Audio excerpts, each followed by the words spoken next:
specifically, I'm extremely excited to discover this beautiful, beautiful mikveh. It's perfect in every way. It's very emotional to me that my Safti Orenstein lived nearby, and she grew up here as a little girl. But the fact that there are these signs of very clear signs of Jewish life here are extremely exciting for me. And also because living in Venice for 18 years, for 13 of those years, I was responsible for the Mikvah of Venice. And so I have a particular affinity for seeing mikvaot in different places, and also for trying to understand how people do things in different ways. Because to me, it strikes me that this mikvah is very, very small. And I'm not quite sure how you would be able to immerse in such a little mikvah. It's not very high, it's wide, but it's really interesting and beautiful to me that the rainwater was collected here, and that there's a little funnel here for collecting the rainwater. So there must have been some sort of mix. I'm not sure where we're not sure where the water came out from, but there are the steps going down.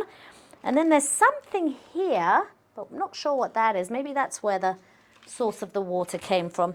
What I find particularly interesting about this mikveh is, firstly, that it doesn't seem like it would have 60 se'ah of water in it, but that's just my eye, and I may be wrong.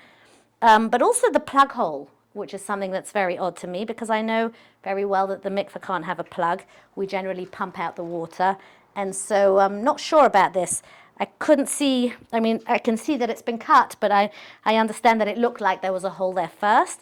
And Herman was very kindly telling me about, or was it you? Who was kindly telling me about the king's edicts for places of ritual practice, about them being clean, or some to have been found that were not clean enough, and had issued certain ideas about what needed to happen inside a place of ritual practice in order for it to be acceptable by government in terms of cleanliness and heating.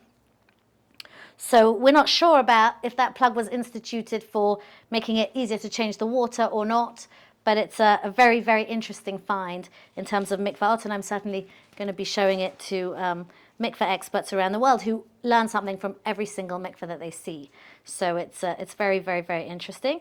I'm excited to think that there was, in such a small and not particularly powerful or wealthy community, very, very clear signs of Jewish life. The things that we all know that have to come first when we build a Jewish community, and that is a mikveh, and that is a shul, which is no longer standing because it was burned down in Kristallnacht, but also the schoolhouse just next door to the mikveh. And those are like the three pillars of a Jewish community, and I think that is, it's just very, very beautiful to see that. And how do you feel that should be renovated, should be kept for the people? Yes, the mikveh should absolutely be renovated, yes. Priority. The mikveh is a very clear sign of Jewish life. It would be harder to say that the schoolhouse is a sign of Jewish life because it's a building and there's not much in it. But a mikveh is a very clear sign of Jewish life. One of the oldest mikvehs in Europe, I believe, is in Sicily. I think it's 1,700 years old. And that is a very clear sign that there was Jewish life in this place.